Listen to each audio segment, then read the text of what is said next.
안녕하세요. 손해사정사 한치영입니다. 자, 오늘 책임보험 그리고 근로자 재해보험, 책임근제보험 첫 시간이죠. 그래서 1강부터 한번 시작해 보도록 하겠습니다. 자, 1강. 1강에서는 배상책임보험의 개요 첫 번째 파트, 배상책임보험의 전반적인 내용에 대해서 한번 살펴볼 거예요. 제가 이제 보험계약법 수업을 들으셨던 분들은 아시겠지만 책임보험을 할 때 제가 항상 이 삼각형을 그리시라고 말씀을 드렸었습니다. 일단은 책임보험이라는 것이 내가 기본적으로 있으면 나의 어떤 고의 과실로 인해서 나의 어떤 과실로 인해서 피해자가 발생하는 거죠. 예를 들어서 내가 뭐 자동차를 운전하고 가다가 사람을 쳤습니다. 그러면 이제 이 제3자가 피해자가 되겠죠. 제3자가 피해자가 되겠습니다. 그렇죠? 그러면 내가 이 피해자에게 100만 원을 배상을 해줘야 됩니다. 피해자가 뭐 다치거나 뭐 이렇게 저렇게 해서 100만 원의 손해가 발생해서 내가 피해자에게 100만 원의 배상할 책임이 생기는 것이에요. 네. 이 배상 책임을 보험회사가 담보하는 것이 바로 이제 책임보험이라는 것입니다. 그래서 이제 배상 책임이라는 용어, 그리고 뭐 제3자, 그리고 피해자라는 용어들이 이제 새롭게 나오게 되는 것이죠. 그래서 원래는 이제 이 배상 책임을 담보로 하고 있기 때문에 만약에 100만 원을 피해자에게 주게 되면은 내 재산에서 100만 원만큼이 나가게 되겠죠. 그러면 보험자가 100만 원을 나한테 주는 것, 자, 이게 원래의 어떤 FM이라 그랬습니다. 그런데 이제 어떤 실무적인 이유 그리고 피해자 보호를 위해서 우리 배웠듯이 직접 보험금을 줄 수 있는 직접 청구권이 있다고 했었죠. 자, 혹시나 제 보험계약법 강의를 안 들으시고 오신 분들이 계시다면 이거 다 나중에 세부 내용 하면서 설명을 드리니까 걱정하지 마시고, 어찌됐든 배상책임보험은 이 삼각형을 꼭 그리시면 되겠다 하시기 전에, 그러면 다 이 삼각형 안에서 나온다라는 거 다시 한번 알고 계시고, 그렇게 해서 오늘 이제 의의와 기능, 특징, 그리고 배상책임보험의 어떤 종류들, 그리고 배상책임보험에 기본적으로 쓰이는 용어들, 그리고 보상하는 손해는 어떤 것이 있는지, 보상하지 않는 손해, 면책사유라고 하죠. 면책사유에는 어떤 것이 있는지, 그리고 일반적으로 보상 한도는 어떻게 되는지, 그리고 자기부담금이라는 건 무엇인지 이번 시간에 한번 보도록 할게요. 자, 첫 번째 배상책임보험의 의의 기능 특징입니다. 자, 의의부터 한번 볼까요? 자, 우리 상법 719조 책임보험자의 책임 조항에는 이렇게 적혀져 있습니다. 자, 책임보험 계약의 보험자는 피보험자가 보험기간 중의 사고로 인해서 제3자에게 배상할 책임을 진 경우에, 이제 여기가 나죠. 피보험자입니다. 여기가. 그리고 여기가 이제 피해자가 되겠죠. 피해. 여기 보험회사고. 자, 이렇게 있으면 제3자에게 배상할 책임을 진 경우에 이를 보상할 책임이 있다. 이게 바로 이제 책임보험이죠. 그래서 정리해보면 피보험자가 보험기간 중에 사고로 인하여 제3자에게 배상할 책임을 담보하는 보험이 바로 배상책임보험이다 라고 정리를 해볼 수가 있겠습니다. 그렇죠? 자, 그럼 기능을 한번 볼까요? 자, 기능은 어떤 것이든지 마찬가지지만 순기능과 역기능 모두 다 가지고 있습니다. 역기능이라 함은 일단 한번 볼까요? 자, 순기능부터 보겠습니다. 첫 번째, 피보험자 보호. 배상 책임뿐만 아니라 모든 보험이 피보험자 보호, 즉 내가 가입을 한 나를 보호하기 위해서 사실은 보험을 들죠. 그래서 배상 책임 보험 같은 경우에는 아까 우리 피해자에게 100만 원을 준다고 했습니다. 그러면 내 재산에서 100만 원이 나가는 것이죠. 그럼 내 재산상의 손실이 발생했기 때문에 보험회사가 이렇게 100만 원을 보상해 준다, 나한테. 그래서 내 재산, 나의 어떤 경제적 손실을 보호받을 수 있는 거겠죠. 구제받을 수 있는 거겠죠. 그래서 그러한 기능들이 있다. 그래서 정리해보자면 피보험자의 위험 부담을 보험자에게 전가시키는 거죠. 그렇죠? 그리고 피보험자의 재산상의 손해를 방지하는 기능을 한다라고 정리를 해볼 수가 있겠습니다. 자, 두 번째, 안전과 신뢰를 제공한다. 자, 배상책임보험을 가입을 하면 피보험자의 각종 활동에 대한, 예를 들면 뭐 사업을 했을 때 법적인 어떤 책임 부담을 일단 경감할 수가 있겠죠. 그렇죠? 그리고 어떤 거래 파트너에게 신뢰를 제공할 수가 있겠습니다. 그렇죠? 이것도 역시 이 안전 신뢰 제공 기능 역시 배상 책임뿐만 아니라 보험의 어떤 순기능이라고도 할 수가 있겠어요. 자, 세 번째는 피해자 구제입니다. 피해자 구제. 배상 책임, 자, 피해자가 피보험자로부터, 그러니까 가해자로부터 100만 원을 받아야 됩니다. 100만 원을 받아야 되는데 만약에 피보험자가 가해자죠. 가해자가 돈이 없어요. 보험이 안 들어져 있는 상태입니다. 가해자가 100만 원을 지급할 돈이 없으면 피해자는 어떻게 해야 될까요? 소송을 한다 한들 이 사람은 감옥에 가는 게 끝이고 피해자는 100만 원을 받을 수 있는 길이 없겠죠. 그래서 보험을 통해서 피해자가 구제를 받을 수가 있겠죠. 이게 이제 피해자 구제의 기능이라고 할 수가 있겠습니다. 그래서 보면 피보험자의 보험금 청구권과 피해자의 손해배상 권리 경합 시 피해자 권리 우선 보호. 자, 이거 계약법에서 한번 다뤘었죠. 자, 이 경우에 기본적으로 보험이기 때문에 100만 원을 만약에 주면 피보험자는 보험자에게 100만 원을 청구할 수 있습니다. 이게 바로 보험금 청구권이죠. 그런데 피해자 역시 피보험자에게 손해배상을 바로 청구할 수 있는 권리가 있습니다. 그렇죠? 그러면 이 두 개가 경합했을 때 어떻게 하느냐? 피해자의 권리를 우선적으로 보호한다. 그래서 이러한 절차 거치지 않고 경합을 거치지 않고 바로 피해자가 청구할 수 있다 그랬죠? 그리고 보험자가 줄 수 있다. 100만 원을. 이게 뭐다? 직접 청구권이었습니다. 직접 청구권. 저 이거 중요했죠? 2차에서도 굉장히 중요한 내용이죠. 그래서 이 직접 청구권을 통해서 피해자 권리를 보호하고 있다. 자, 그리고 또 신속한 보상 처리. 이렇게 하고 이렇게 하는 것보다는 이렇게 하는 것이 훨씬 더 신속한 보상 처리를 받을 수가 있겠죠. 피해자가. 그래서 그러한 측면들에서 피해자 구제에 대한 기능이 있다라고 볼 수가 있겠습니다. 네. 자, 다음은 역기능입니다. 자, 역기능.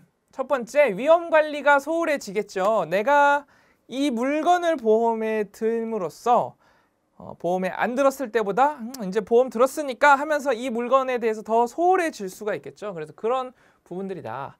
자, 두 번째는 도덕적 위험이라고 할 수가 있습니다. 자, 우리가 계약법 할 때 보험이란 것은 어떤 성격을 가지고 있다? 사행성을 가지고 있다 그랬어요.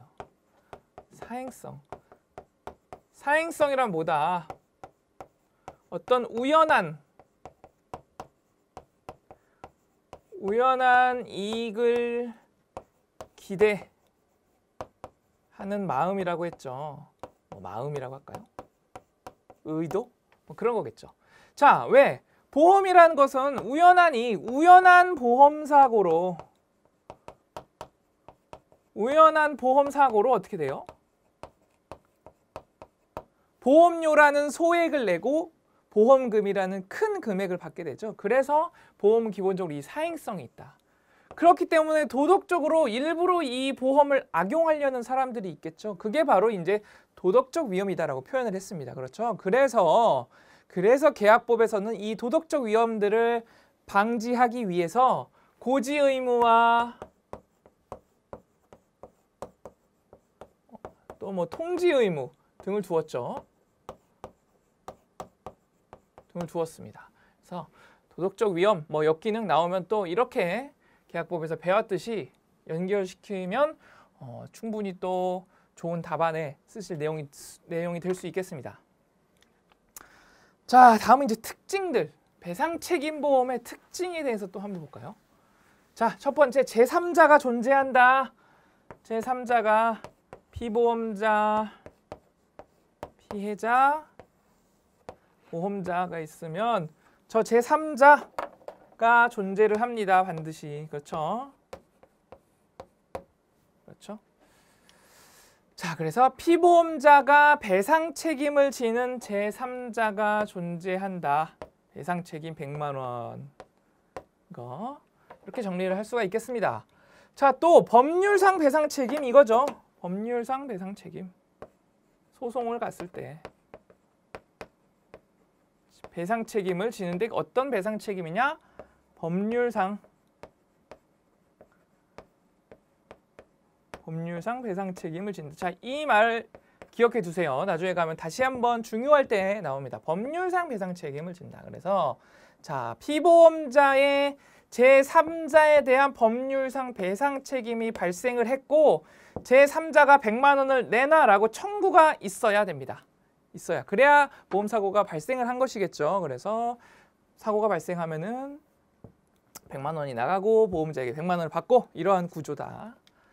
자, 다음 보험의 목적입니다. 자, 우리 물건보험, 이 물건보험에서의 보험의 목적은 이 물건이었죠. 그런데 배상책임보험에서의 보험의 목적은 무엇이냐? 자, 두 가지 학설이 있습니다. 하나는 피보험자의 전 재산이다. 전 재산이다. 아까 말했듯이 100만 원이 피해자에게 주게 되면 내 재산에서 100만 원이 나가는 것이다. 즉, 내 이 피해액이, 손해액이 어떤 사고로 얼만큼 발생될지 모르죠. 그렇기 때문에 담보되는 것은 내 전 재산이다. 그래서 전 재산에서 발생된 실손해액만큼 보험자가 주는 것, 이게 책임보험이다라고 그랬습니다. 이러한 설이 있고 또 제3자에게 부담하는 이 배상 책임 자체다. 이 배상 책임 자체다. 라고 보는 설이 있어요. 그래서 피보험자의 전 재산으로 보는 설이 현재 이제 통설입니다. 유력설이라고 할 수가 있겠어요. 그래서 이런 식으로 뭐 답안을 구성하시면 되겠습니다. 자, 이 전 재산 이거 우리 계약법 할 때도 했어요. 전 재산을 담보로 하고 있다. 전 재산을. 그렇기 때문에 나오는 특징이 있었죠. 자, 보험 가액이라는 것입니다. 우리 보험 가액은 뭐였죠? 보험 가액. 보험 가액. 제가 항상 설명할 때 했었죠. 제가 1억짜리 물건을 보험에 들었습니다. 그러면 이 보험의 보험 가액은 1억이다. 1억이다. 즉 뭐다? 법률상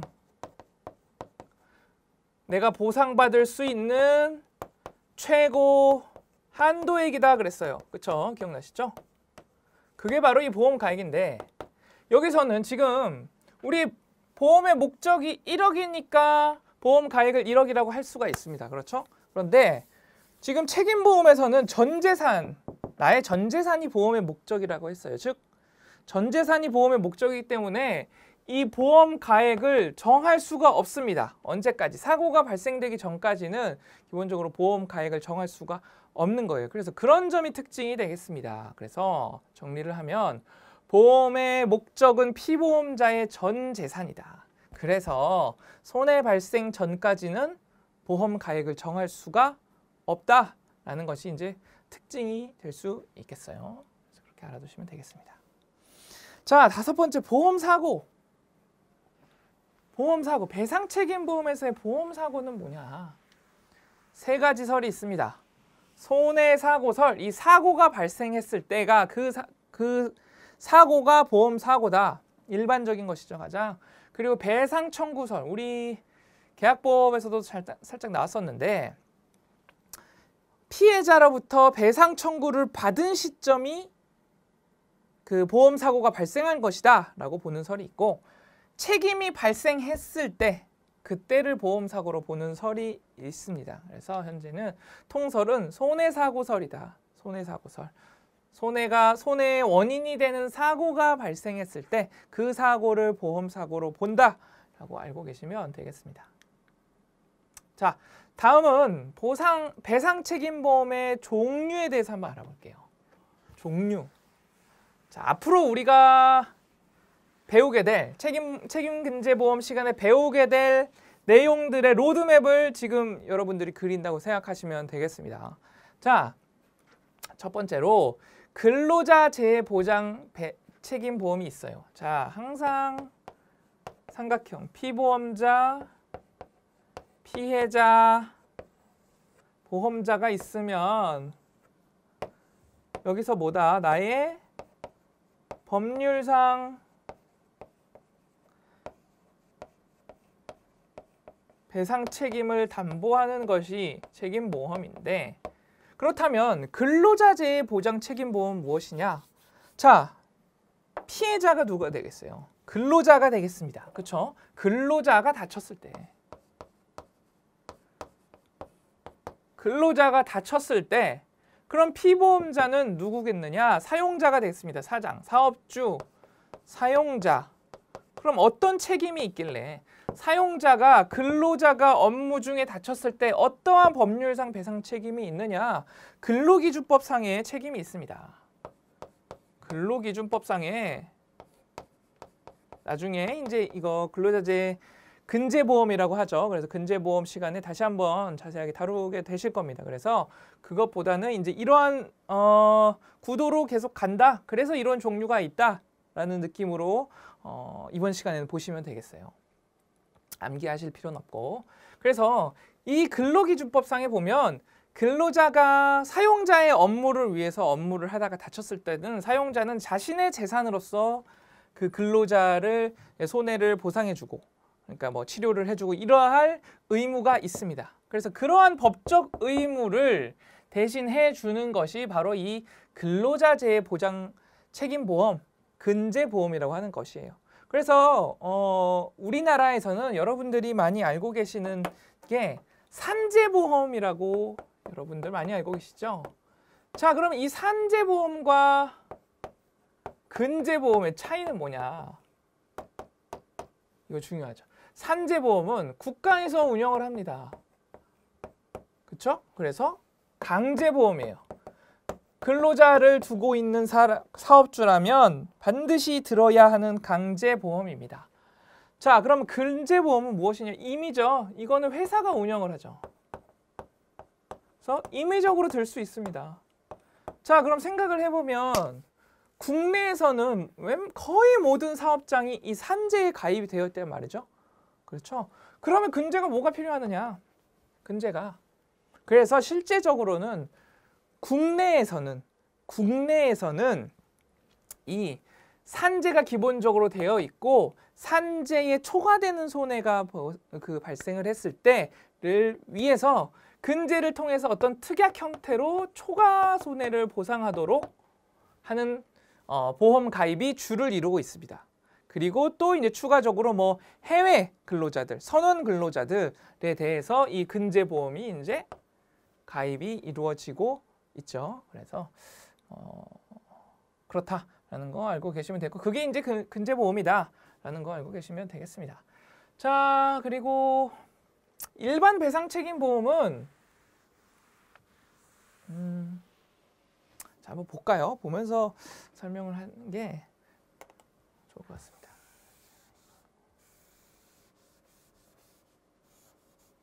자, 근로자재해 보장 책임보험에서 국내 근제, 그다음에 해외 선원, 그리고 또 직업훈련생 근제보험 이렇게 있습니다. 그래서 국내 근제 같은 경우에는 산재에서 의무적으로 1차적으로 다 해결을 해주고 있기 때문에 산재를 초과하는 부분에 대해서 어떤 특약 형태로 많이 들고, 이제 해외 선원 근제, 그 밖에 직업훈련생들에 대해서 근제보험 가입이 이루어진다라는 거 알고 계시면 되겠고요. 자, 다음 일반 배상책임보험, 그냥 일반적인 배상책임보험에는 자, 개인 배상책임보험, 개인이 피보험자가 되는 것이죠. 그리고 영업배상책임보험이 있습니다. 자, 이제 회사가 영업활동 중에 어떤 영업활동으로 인해서 제3자에게 손해를 입혔다면 그것을 이제 보상해 주는 거, 그것을 이제 담보하는 것이 영업배상책임보험이고, 생산물 배상책임보험은 뭐냐? 내가 어떤 물건을 만들었습니다. 근데 그 물건으로 인해서 제3자에게 피해가 발생을 했을 때 그것을 그로 인한 배상책임을 담보하는 것이 이제 생산물 배상책임보험이 되겠고요. 나머지 뭐 이제 가입이 강제되는 배상책임보험들이 있습니다. 예를 들어서 뭐 가스 사업이라든지 체육시설 같은 경우에는 가입이 강제가 되고 있어요. 그래서 크게 이런 분류로 나뉜다. 그래서 앞으로 쭉 배우실 겁니다. 자, 그리고 3번 전문 직업인 배상책임보험이 있습니다. 그래서 쉽게 말해서 의사배상책임보험 같은 거, 의사배상책임보험, 의사가 뭐 의료 과실이라든가 이런 걸로 인해서 제3자 환자에게 손해를 입혔다면 그런 배상 책임을 이제 담보하는 것들이겠죠. 그래서 크게 신체와 신체 외 담보들로 나뉩니다. 그래서 신체는 우리가 알고 있는 의사 배상 책임 보험 같은 게 되겠고, 신체 외에는 변호사 배상 책임 보험, 회계사 배상 책임 보험 등이 있습니다. 그래서 이런 식으로 나뉜다. 이거 알고 계시면 되겠어요. 네, 자 다음은 이제 배상 책임 보험의 기본 용어들에 대해서 한번 알아볼게요. 자, 신체 장애라는 용어가 있습니다. 신체 장애라는 용어, 자 신체의 부상, 질병, 사망 등을 모두 포함한다. 모두 포함을 하는 그래서 정리를 하면 사람의 신체, 생명에 대한 훼손 상태다. 이렇게 한 줄로 정리를 할 수가 있겠습니다. 이게 신체 장애다. 자, 재물 손해는 또 어렵지 않죠.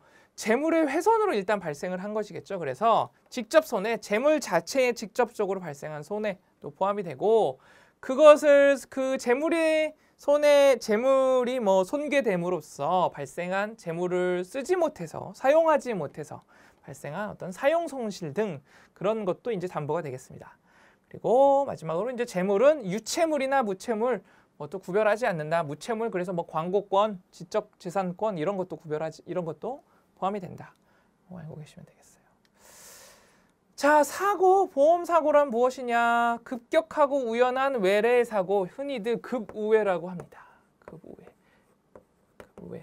자, 우리 나중에 재산보험 가면 배우실 거예요. 재산보험의 상해보험, 상해사고, 재해사고의 조건, 이 급우회입니다. 급격하고 우연한 외래 사고, 이게 하나의 조건인데, 배상책임보험에서는 서서히, 계속, 반복적, 누적된 사고도 포함이 된다. 배상책임보험에서는 포함이 된다는 것이고, 자, 3번 1회의 사고란 뭐냐면 하나의 원인으로 여러 사고가 발생했을 경우에 그것을 다 하나의 1회의 사고로 본다라는 내용입니다. 되겠습니다. 자, 그래서 정리를 하자면 하나의 위험으로 발생한 사고다. 그래서 피해자나 손해배상 청구 수와 상관없이 다 1회의 사고로 처리를 한다라는 거 알고 계시면 되겠어요. 자, 법률상 배상 책임이라는 거 우리 했었죠. 그래서 법률 규정을 위반하거나 그에 따른 배상 책임이다. 자, 계약상 가중 책임은 담보하지 않는다. 저거 중요한데요. 계약상 가중 책임은 뭐냐면 기존 법률에 의한 책임이 아니라 계약을 함으로써 기존 법률보다 더 가중되게 발생한 책임이에요. 그래서 이런 것들에 대해서는 담보하지 않는다. 그래서 기본적으로는 면책을 하고 있습니다.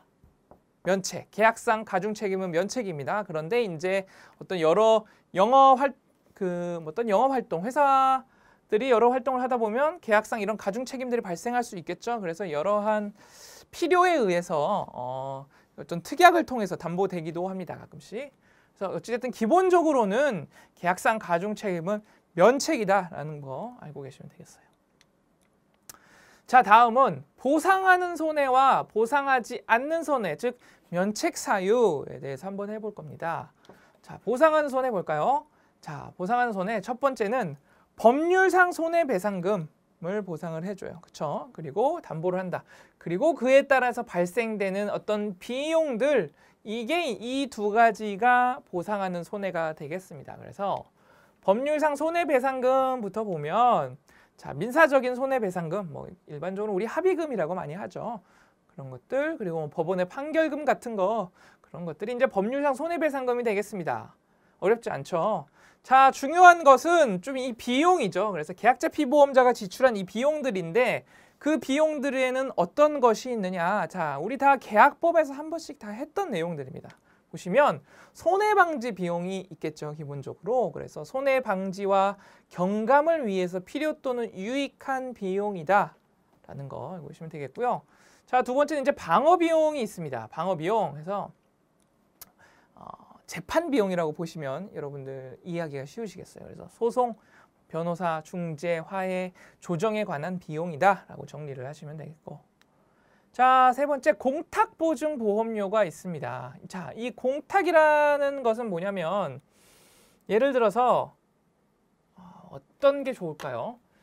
제가 가게를 임대계약을 해서 이 가게에서 장사를 시작했는데 가게의 원래 주인과 뭐 이전의 주인이 다툼이 있어서 이 소유권 분쟁이 발생을 했습니다. 그러면서 제가 이 주인과 계약을 한 게 무효가 되게 생겼어요. 그러면서 제가 장사를 못하게 됐습니다.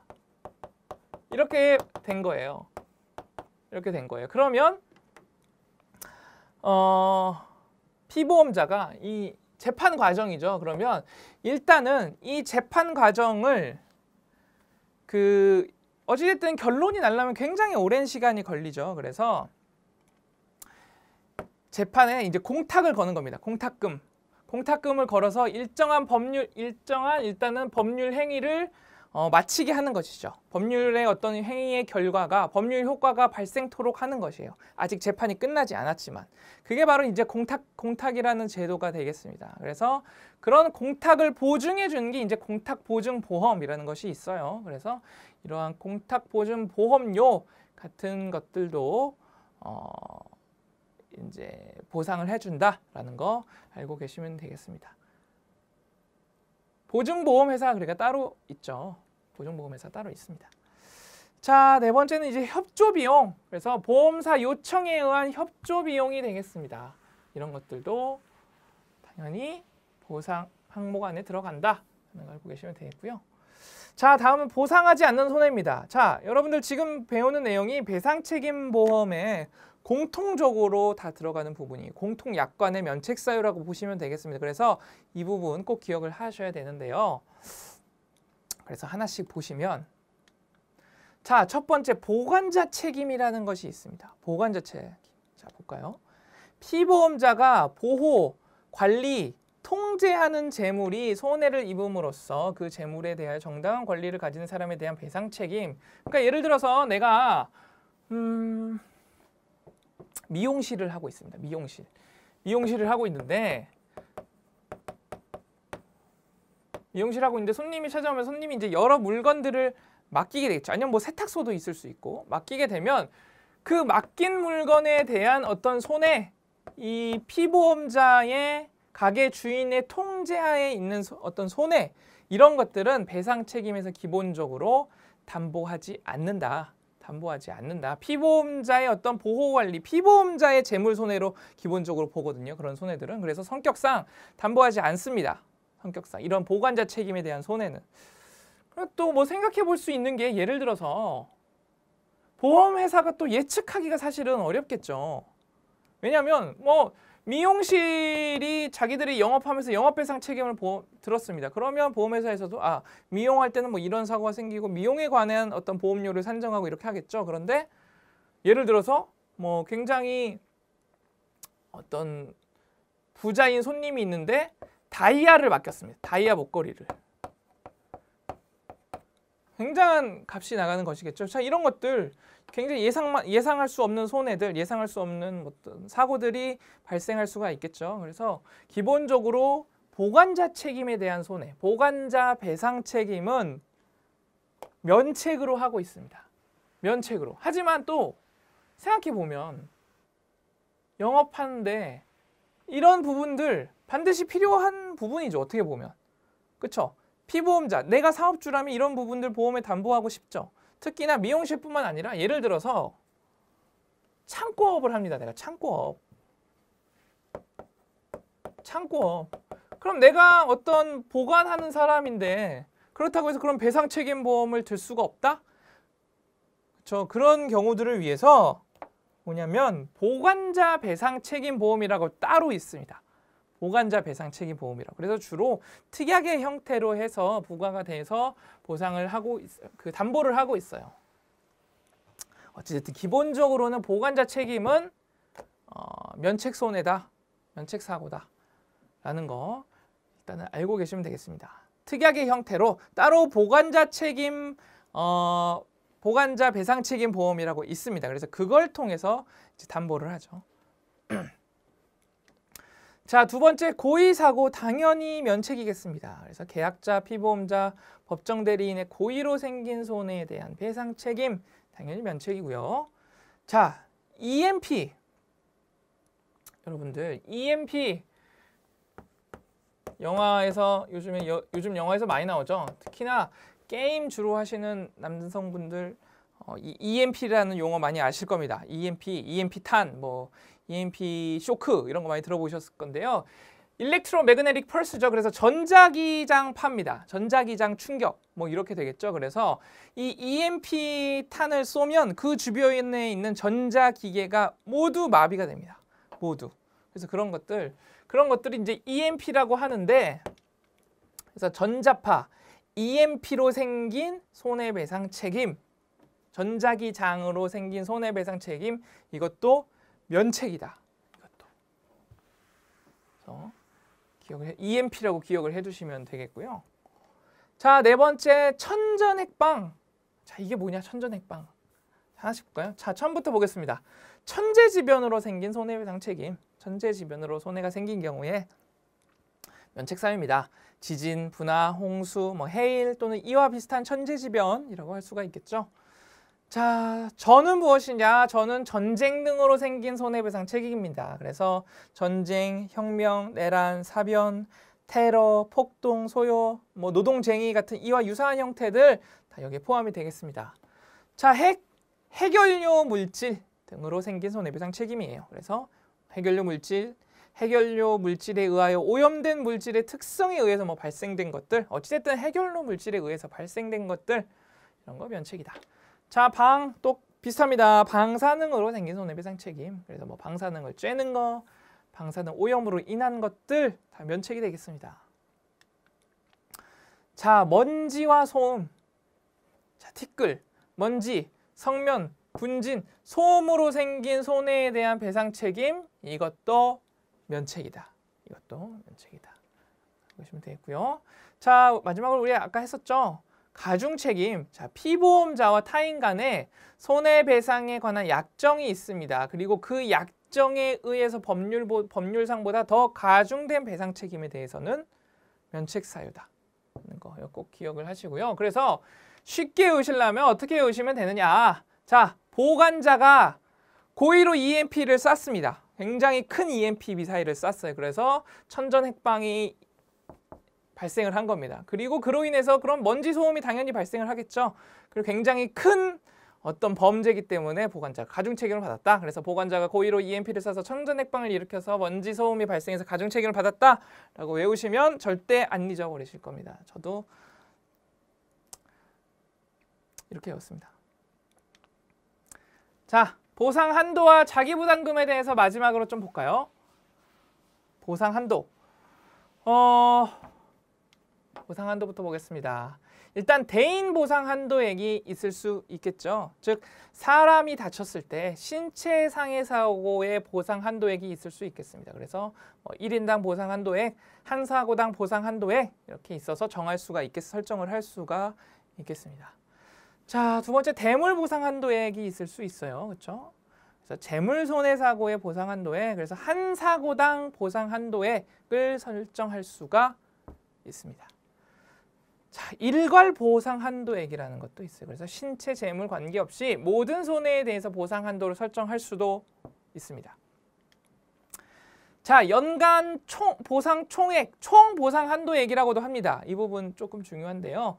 보험 기간 중에 보상할 수 있는 최고 한도를 말합니다. 최고 한도. 그래서 사고 발생 위험이 높은 특약의 경우에 설정을 하는데 보험금 지급 시마다 감액이 됩니다. 총 보상 한도에서. 그래서 총액이 다 소진되면 보험금을 다 쓴 걸로 해서 보험이 소멸이 된다. 그게 연간 보상 총액, 총 보상 한도액 이렇게 얘기를 합니다. 그것이 보상 한도다. 자, 자기 부담액 알고 계신 분들이 있을 겁니다. 자, 보험사고로 발생한 손해액 중에서 피보험자 자신이 부담하는 금액. 뭐 예를 들어서 자동차 음주했을 때 음주 무면허 사고에는 뭐 면책금이 자기 부담금이 얼마 있습니다. 그러니까 그거를 공제하고 보험금을 드리겠습니다. 뭐 이런 것들 있죠. 그 나중에 자동차 보험에서 배우겠습니다. 어쨌든 그런 것들이 자기 부담액이다. 공제액이. 자, 자기 부담액의 취지, 기능 뭐 한번 보면 첫 번째 보험료를 깎을 수가 있겠죠. 보험료 경감의 기능이 있겠습니다. 그래서 계약자에게 손해를 일부 부담을 시킴으로써 보험료를 낮출 수가 있겠죠. 그렇죠. 그리고 또 두 번째로 빈도 높은 소손해 처리. 짜잘짜잘한 건들이 막 굉장히 다수로 발생하는 케이스들이 있을 겁니다. 그렇죠. 그런 케이스들은 처리 비용이 어떻게 보면 더 들어갈 수가 있겠어요. 그래서 그런 부분에 대해서 보험사의 경비를 절감할 수가 있다. 그래서 그런 부분에 많이 적용을 한다. 라는 거 알고 계시면 되겠고요. 자, 두 번째는 위험 관리 기능이 있을 수 있겠습니다. 그래서 계약자가 직접 이제 손해를 일부를 부담하는 것이죠. 그래서 적극적으로 이제 그렇다면 계약자가 위험 관리를 하겠죠. 그래서 그러한 기능이 있다. 자, 오늘 배운 거 한번 정리해 볼까요? 자, 배상 책임에 대해서 개요 한번 살펴봤습니다. 그 개요 첫 번째 시간 의, 기능, 특징부터 종류, 기본 용어, 보상하는 손해와 면책, 그다음에 보상 한도와 자기 부담금까지 했어요. 그래서 의, 기능, 특징에서 보시면 의, 제3자에게 배상할 책임을 담보하는 보험이다. 제3자라는 거. 자, 기능, 피보험자를 보호하고 안전과 신뢰를 제공해 줄 수 있죠. 그리고 피해자를 구제하고. 그래서 거기에 이제 직접 청구권 얘기도 했습니다, 우리가. 직접 청구권 얘기도 했고요. 자, 역기능의 위험 관리 소홀해진다. 내가 이 물건을 들면서, 그렇죠? 그리고 도덕적 위험 발생할 수 있다. 왜? 보험은 사행성이 있으니까. 그래서 도덕적 위험 발생할 수 있으니까 뭐 고지 의무, 뭐 통지 의무, 뭐 이런 것들 준다고 했었죠. 자, 특징들 제3자가 존재한다. 법률상 배상 책임이라는 용어 있다 했었죠. 그리고 보험의 목적이 피보험자의 전재산이다. 그렇죠? 전재산이기 때문에 보험가액을 정할 수가 없다. 보험사고는 손해사고서를 따르고 있다. 손해의 원인이 되는 사고가 발생했을 때 그것을 보험사고로 본다라는 거, 그게 특징이었습니다. 자, 배상책임보험의 종류 우리가 했었었죠. 그래서 근로자재해, 그 다음에 뭐 일반, 전문직업인 이렇게 있었는데요. 자, 보시면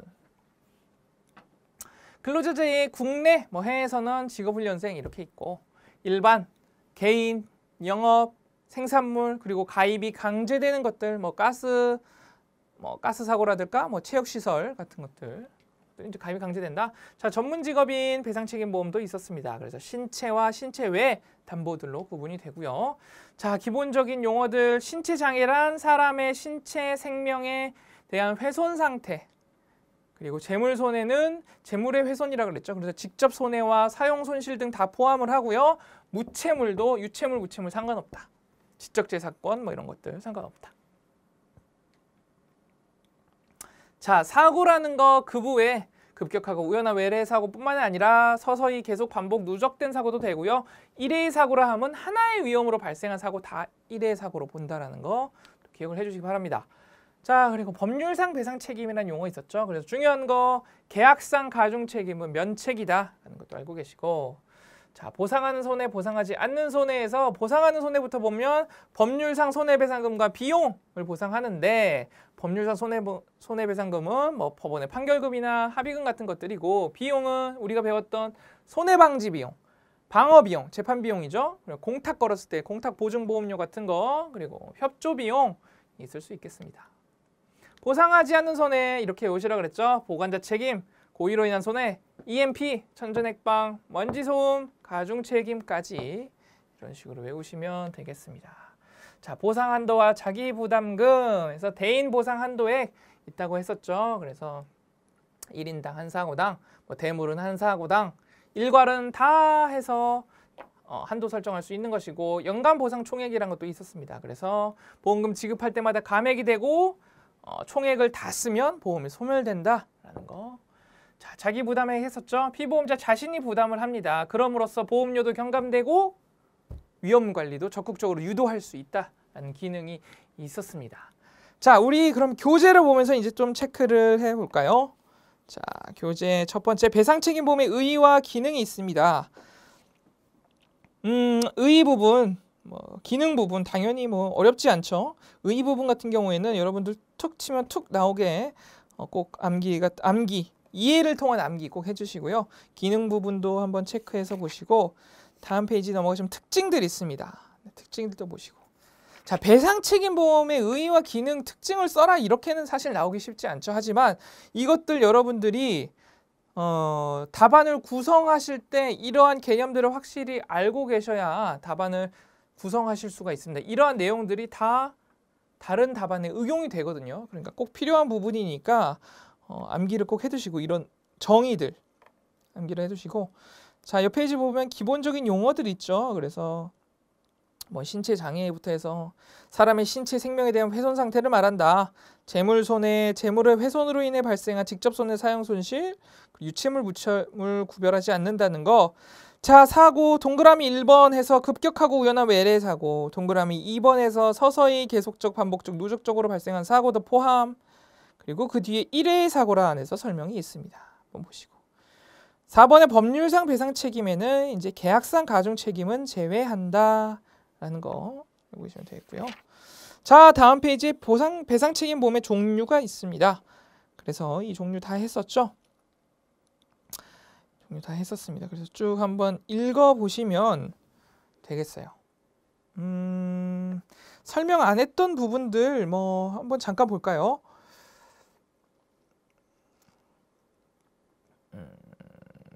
영업배상 2번의 일반 배상 책임보험의 괄호 2번 영업배상 책임보험을 보면 시설 소유 관리자 특약 내가 어떤 시설을 소유하고 있다면 그것을 잘 관리할 책임이 있죠. 근데 그 어떤 관리를 못해서 관리의 하자가 생겨서 그걸로 인해 제3자에게 피해가 발생했다면 그런 것들을 담보하는 거. 도급업자 특약. 자, 어떤 일을 맡긴 사람을 도급업자고 그 일을 맡은 공사를 맡은 사람 수급인이라고 합니다. 그렇죠? 그러면은 이 도급업자에게 발생하는 어떤 책임들이 있어요. 그런 책임들 담보할 수 있는 것도 있고요. 그 다음에 이제 우리가 아까 말한 보관자 배상 책임 특약, 그리고 임차자 특약, 물건을 빌렸을 때 발생하는 것들. 자, 영문 배상 책임 보험 이것도 나중에 배울 건데 영문 배상 책임은 커버레이지 A, B, C로 나뉩니다. 그래서 신체 재물에 대한 손해, 인권, 광고권 침해, 그리고 나머지 이제 의료비에 대한 손해 이런 식으로 크게 나뉘고요. 쭉 보시고 이렇게 쭉 보시면 되겠습니다. 네, 어차피 뒤로 가면 다시 한번 하게 될 내용들이니까 이거 머릿속에 딱 넣어 놓으시면 아, 내가 앞으로 이런 내용 배우는구나 하실 수 있겠죠.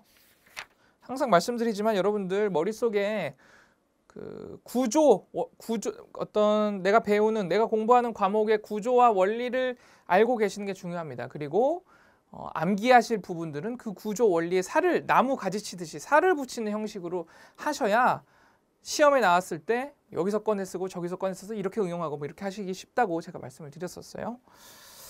자, 다음 페이지 넘기시면 보상하는 손해와 면책 손해가 있습니다.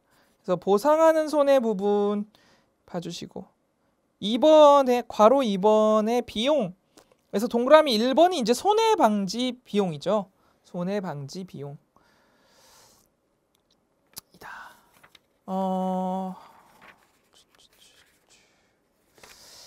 자, 손해 방지 비용 같은 거 한번 보시면 되겠습니다. 손해 방지 비용, 우리가 보험계약법에서 배웠던 손해 방지 의무와 연결되는 것이죠. 그래서 이 부분이 이제 15년도에 출제가 됐었습니다. 그래서 손해방지 의무 비용에 대해서 나왔던 부분들입니다. 15년에. 근데 직접 물어보지 않더라도 얼마든지 다른 문제와 연관지어서 여러분들이 답안을 작성할 때 필요한 부분이니까 알아두시고. 자, 면책손해 쉽게 외우는 방법. 보관자가 고의로 EMP, 천전액방, 먼지소음, 가중책임 받았다. 외워두시면 전혀 어렵지 않게 외우실 수가 있습니다. 자, 다음 장 넘기시면 보상한도액과 자기부담액이 있어요. 그래서 보상한도액 한번 보시고 자기부담액, 자 동그라미 1번 보험사고로 인하여 발생한 손해액 중에 피보험자 자신이 부담하는 금액이다. 이것이 이제 의의가 되겠죠.